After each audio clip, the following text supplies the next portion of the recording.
Love. It's a word that has echoed through the ages. Love is as old as humanity itself. Across centuries and civilizations, it is a force that has inspired poets, philosophers, and warriors alike. Love is one of the most profound and complex human experiences, perhaps not even completely understood yet, even though every human has experienced as well as expressed love.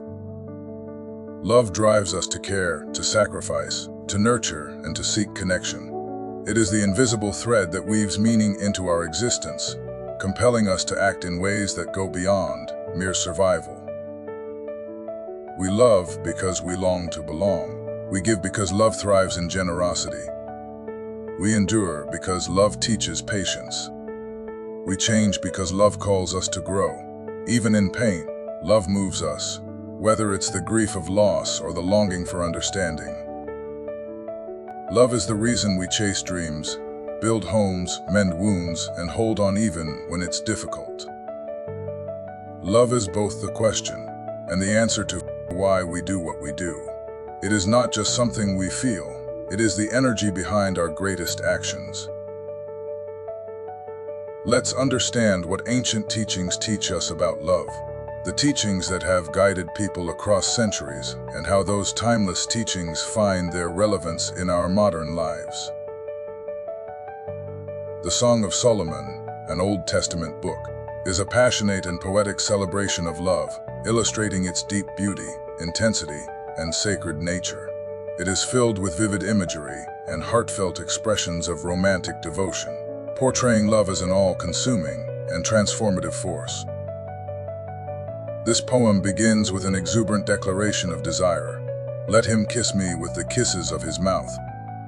For your love is better than wine. Here, love is compared to wine, symbolizing joy, intoxication, and delight, suggesting that true romantic love brings an unparalleled sense of fulfillment. The lover and beloved continually praise each other's beauty and virtues, as seen when the beloved exclaims, "I am my beloved's, and my beloved is mine," emphasizing the deep sense of mutual belonging and devotion that defines their relationship. In one of the most famous passages, the beloved declares, "Set me as a seal upon your heart, as a seal upon your arm, for love is strong as death, jealousy is fierce as the grave. Its flashes are flashes of fire, the very flame of the Lord." Beyond passion, the Song of Solomon also conveys tenderness and mutual admiration. The lover describes his beloved with great reverence, saying, "You are altogether beautiful, my love, there is no flaw in you." This idealized depiction of the beloved reflects the deep emotional and spiritual connection between lovers, where true love sees beyond imperfections and cherishes the essence of the other person. Furthermore, the poem celebrates the natural and sacred aspects of love, illustrating that love is resilient, enduring, and beyond the power of external forces to destroy. Many waters cannot quench love, neither can floods drown it. The Sufi poet Rumi taught that love and pain are deeply intertwined, seeing love as a transformative force that refines the soul through both joy and suffering. For Rumi, true love is not about possession or control, but about surrender, growth, and the dissolution of the self into the beloved. Rumi beautifully expresses this idea when he writes, "Love is not an emotion, it is your very existence." He elevates love beyond mere feeling, suggesting that it is an essential part of human nature and spiritual awakening. However, love's path is not easy. The connection between love and pain is also evident in Rumi's famous lines, "The wound is the place where the light enters you." He teaches that heartbreak and suffering are not to be feared but embraced, for they create openings for wisdom, transformation, and deeper love. In this way, pain is not an obstacle to love but an integral part of its journey.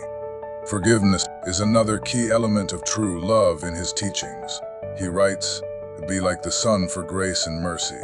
Be like the night to cover others' faults." Here, love is portrayed as boundless and compassionate, always ready to forgive and nurture, rather than hold grudges. In another verse, he says, Raise your words, not voice. It is rain that grows flowers, not thunder. Rumi also speaks of love's ability to grow and expand beyond personal attachments. Your task is not to seek for love, but merely to seek and find all the barriers within yourself that you have built against it. He suggests that love is ever present, but it requires inner work and self-awareness to fully experience it. Ultimately, Rumi's poetry teaches that love is a divine force that is both joyous and painful, yet always transformative. True love does not dwell on resentment, but instead forgives, heals, and continues to grow, leading the soul toward a deeper understanding of itself and the universe. Ancient Chinese philosophy of Confucianism emphasizes love as part of duty and ethical living. It tells that deep affection should be guided by ethical conduct and a commitment to each other's well-being. Confucius taught that love should not be driven purely by passion but by a sense of responsibility and virtue. He stated, "To go beyond is as wrong as to fall short." He also emphasized harmony in relationships, stating, "The superior man seeks harmony, not conformity," suggesting that a virtuous couple should respect each other's differences while maintaining unity. Confucian ethics stress that true love should be enduring and based on character rather than fleeting attraction. This aligns with his broader teaching. Virtue is not left to stand alone. He who practices it will have neighbors, implying that a virtuous relationship will naturally attract deep and meaningful love. In Confucian thought, romantic love is not merely about emotion, but about building a strong, ethical foundation where both partners support each other in virtue, respect, and duty, ensuring a harmonious and lasting union. Buddhism teaches that attachment leads to suffering, but love rooted in compassion brings peace and true fulfillment. The Buddha emphasized that love should not be driven by craving, possessiveness, or attachment, as these lead to suffering. Instead, love should be based on kindness, selflessness, and the sincere wish for the other person's happiness. The Buddha warned about the dangers of attachment in relationships, stating, "From craving springs grief, from craving springs fear. For him who is wholly free from craving, there is no grief, whence then fear." He suggests that when love is entangled with attachment and clinging, it inevitably leads to sorrow and fear of loss. True love, in contrast, arises from loving kindness that seeks the well-being of the beloved without selfish desire. Love should be unconditional, always wishing for the other's happiness, even if it does not serve our own interests. Possessiveness and jealousy, which often arise in relationships, are seen in Buddhism as obstacles to genuine love. The Sutta Nipata, a collection of discourses of Buddha, states, "Let no one deceive another or despise any person. Let him not wish any harm to another out of anger or resentment." It suggests that love should be free from ego-driven emotions, such as control, resentment, or the need to possess the other person.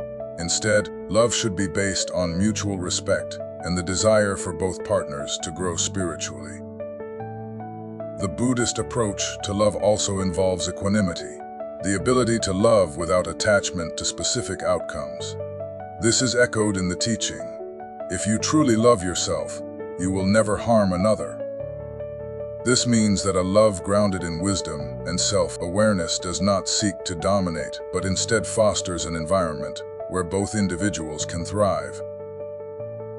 Thich Nhat Hanh, a modern Buddhist teacher, summarized this beautifully. "You must love in such a way that the person you love feels free." This reflects the Buddhist idea that true love is liberating rather than restrictive. When love is rooted in mindfulness, compassion, and freedom, it becomes a path toward inner peace rather than suffering. Plato, the ancient Greek philosopher of the classical period, is considered a foundational thinker in Western philosophy. In the Symposium, through the character Aristophanes, he presents the myth that human beings were originally whole, but were split into two by the gods, leaving them forever yearning for their missing half. Aristophanes describes this love as a desire for completion, saying, "Each of us, when separated, having one side only, is but the indenture of a man, and is always looking for his other half." This idea forms the basis of the famous notion of soulmates, that love is a search for the person who makes us feel whole again. However, Socrates, the teacher of Plato, presents a more philosophical perspective on love. Socrates recounts the teachings of Diotima, a wise woman who describes love as a ladder of ascent toward higher understanding. She explains, "He who has been instructed thus far in the things of love, and who has learned to see the beautiful in due order and succession, will suddenly perceive a nature of wondrous beauty, the divine beauty itself." This suggests that love begins with physical attraction, but should ultimately lead to an appreciation of intellectual and spiritual beauty. Love, in Plato's philosophy, is not an end in itself, but a means to transcendence. He argues that love should push individuals beyond mere desire and into the pursuit of wisdom and the eternal. He states, "Love is the desire to possess the good forever." But Plato emphasizes that love should inspire personal growth and virtue. He writes, "The true order of going, or being led by another, to the things of love is to begin from the beauties of the earth and mount upwards for the sake of that other beauty." What this really means is that real love isn't just about feelings. It's about growth. When we truly understand love, it pushes us to become better, both intellectually and spiritually. It's a force that lifts us up, helping us see the world and ourselves more clearly. It helps us understand life, goodness, and truth in a way we couldn't on our own. Ultimately, Plato sees love as a journey, a longing for unity that begins with the search for another person, but evolves into the search for something eternal.